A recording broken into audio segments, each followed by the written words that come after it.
Thank you for visiting my first episode of Thinking Outside the Box. Because sometimes, in order to solve a problem, we need to think outside the box. So, here's a small game that requires us to kind of, get us thinking. So, without lifting your pen, you need to connect these nine dots using only four lines that can cross but not overlap. So, if you've already played this game, you can move on. But if you haven't, go ahead and try it. Let me know how it works out. Okay, so here's the solution. We got one, two, three, four, boom. Right here is exactly what we thought outside the box. Because technically, this isn't really a box. I mean, it looks like a box, right? Because there's nine dots formed in the shape of it, but it's not really a box.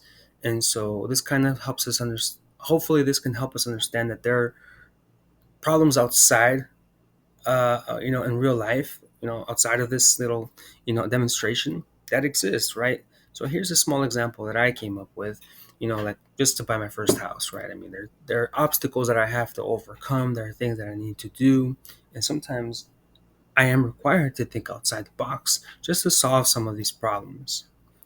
And so thinking outside the box to solve problems is very similar to what we call in math a system of equations or a matrix. Now, of course, we have a little bit more of a mathematical and way to solve these different problems because we have numbers already going on. But sometimes we don't have the numbers if for these real life examples. So we kind of need to continue working a little bit harder to solve them. And of course, I wouldn't say this if it wouldn't see this in real life. And of course, we see this with the law of supply and demand, right? So depending on how much supply you have of a certain product and that you want to sell and get out into the market will depend on how much demand there is. Should you sell it at a certain price because other people are buying it at that price? Should you lower it? Should you increase it based on the quality of what you're selling? So these are different things that we gotta think outside the box sometimes and try to figure out. And of course, I wouldn't be saying this if there wasn't more math stuff, attached to this. Of course, we have the law of probabilities, where if you have a six-sided dice, the probability of getting a seven is 0%, because there is no seventh number on the dice. It just goes up to six. So that kind of leads us to the things that we know, right? We know that the dice has six sides, but then there are things that we don't know, right? There are unknowns. So we know that it has six sides, but the minute that we roll it, we don't know where it's going to land. But we know it's going to land on something, but we just don't know what it's going to land on. And so we kind of create these different probabilities using just dice, right? I mean, things are, it's kind of how life is, kind of like a dice roll sometimes. We don't know, like that old saying with, Forrest Gump, life is like a box of chocolates and we don't always know what we're going to get. And so that kind of just gets me onto my next point of our known knowns, right? Obviously, like I said, we know that a dice has six sides. We know that the grass is green. We know that the sky is blue. But there are things that we also know that we don't know, are known unknowns. For example, I know that, there's an outer space, but I don't know exactly what's outside in the outer space, right? I mean, I know I've seen pictures, that people post and all these different pictures that people have. And of course, the government has pictures online or whatever, but I don't know myself. I've never gone up there myself, in the outer space to know what it's like. So I know it exists, but I don't know what's out there. And then we also have unknown knowns. I mean, I don't know, but someone does, and they ain't telling. Kind of like with Area 51. I mean, we know what's there, but nobody's told us what's really, really there. I mean, unless you go online on these conspiracy videos. But from a you know average Joe standpoint, I mean, we know something's there, but we don't necessarily 100% know everything that's going on there. And that just goes for lots of things in life. And then we also have unknown unknowns. I mean, who would have thunk? Like if you're sitting at home watching TV all day, and there's all these different accidents happening outside of your street.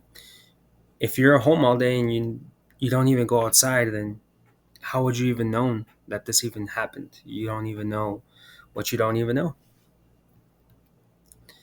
And so we kind of want to assign these things that we do know with maybe a value, such as one, right? I mean, Let's say, for example, I wanted to buy a shirt and it costed $15. Well, there's a number that exists, 15, and we know in order to get it, we have to match it. And so that's already something that we know, and we've assigned a quantity. So any number that exists greater than number one, we already know it exists and we have a certain quantity. Zero, we already know it means nothing exists, but we have to have a placeholder for it so that we know nothing exists. And when we have information, but are not enough to determine if the situation is true, it means that we have incomplete information, just like a fraction. So, like, let's say that there's five people fighting over something, and we need to hear each of their stories.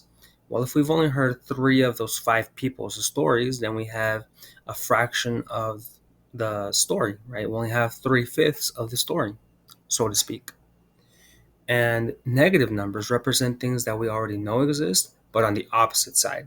For example, if you buy $35 shoes with a $50 bill, well, it now represents that they now owe you $15 in change. So this brings me to our education box. Because there exists different types of education. I'll start with public education. There are various forms of education, and most enroll in public education hoping that upon graduation they will have a good job, lots of money, and success in the future.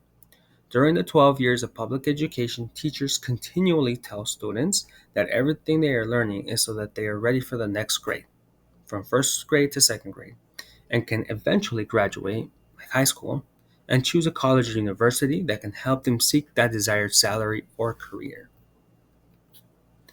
The problem is that if you don't prepare well for colleges and universities, you are told that you may not succeed at all, and worst of all, end up homeless or in jail. There are also possibilities where you can have a job and survive, but you will have a little and perhaps you will not have a successful future in a humble job. At least that's the narrative. And when one has questions of any kind, the first thing they teach us is to raise our hand if we have a question. This means that we should ask for permission before being able to ask. This already discourages the student. Of course, this is done out of respect for the teacher and other students, but I tell you this because it also means that our education is limited to the teacher's schedule. The more students there are in the class, the more it incentivizes attention seeking. Personally, I graduated from my high school in the United States, and I admit that it was fun and I learned a lot. But it can also be said that I found areas of opportunity that I am sure many students would also agree with. For example, just because I don't use a Pythagorean theorem in my work doesn't mean it's useless. But by telling students to focus more on the subject of mathematics for a test rather than the use of that mathematics is where it crushes the imagination and encourages memorization of the subjects, which totally misses opportunity to understand math more fundamentally. The important key is to learn something that you are actually going to use in your life and apply what you learned in real time to see results and try again. If a student cannot connect the use of mathematics in real situations, it may confuse and discourage the student even more. Private educational institutions is another sector of education where you can pay more money to get a better experience compared to public schools. They are usually funded with more money and have a more student focused direction. Sure, nothing can guarantee our children's education, but the odds can increase. The best part is that you can choose from different types of private schools, like Montessori's, chartered, technical, and more. But at the end of the day, each family has to choose the best decision for their unique situation. And at the end of the day, all students eventually return home with their parents, where their little heads continue to absorb information. It is important for parents to be leaders so that children can learn to be humble, grateful, and respectful, so that later they can be happy, successful, and be respected. Depending on the family situation, many things can vary, and this is where children learn the most consciously or subconsciously about the behaviors of their parents and civil behaviors of their family. The love and importance that one has for their children does not stop just because they are not babies or live in the same home, but it depends a lot on the love the parents have for themselves, their children, and their family as a whole. So, in order to learn different things, we have to understand that we have two different sides of our brain that, take learning as in memorization a little bit differently. So, we have short term memory and we have long term memory. Short term memory is good, but only if you want to retain information for the short term. For example, if someone gives you their phone number, the first thing you do is take something out to write it down. Otherwise, it's very easy to forget all the numbers in the correct order. This is necessary so that the brain does not become overstimulated with information that is not necessary to retain in the long term and serves as a cleansing and clarity of focus. Of course, long term memorization is also important for obvious reasons, like tying your shoes or driving the car. If we want to learn something and remember it for a long time, it is necessary to give the person time to react, act, and understand. The more emotions, both positive and negative, there are in the process, the more neurological connections are created in the brain. Of course, negative vibes will always exist, and the more negativity you encounter, the more it feels like it might not stop. No one likes to go through negative experiences because this emotional and psychological pain, sometimes not as obvious as physical pain, causes trauma. Traumas can destroy neurological cells and cause fear. If one is not paying close attention to the traumas, they can get worse and open opportunities for more traumas. There are still adults in our society who are affected by different types of trauma, some more difficult to find than others. Leaders are even more critical in these situations in order to analyze the problem and guarantee support. Sometimes you just need a good friend. If you do things with negativity, don't be surprised when something negative happens to you too. It's very easy to give up when there are a lot of negative vibes around you. The important thing is to recognize and analyze each area where we failed in order to create a reasonable plan for success. It is also required to put a lot of effort into our experiments because it is also necessary to see things at the end, even if we are exhausted, just to prevent being left with regrets. If you see that it is not worth continuing, then keep changing your goal, but do not stop looking for different inspirations until one of your own tastes is born and it starts to work. The key here is to prioritize your energy focus on something positive. Always keep in mind that the goal will be achieved one way or another, and every failure is just a step forward to success. At the end of the day, we all want to be happy and comfortable. The experiences that most create a happy and prosperous world for us are the ones that we will continue to support the most.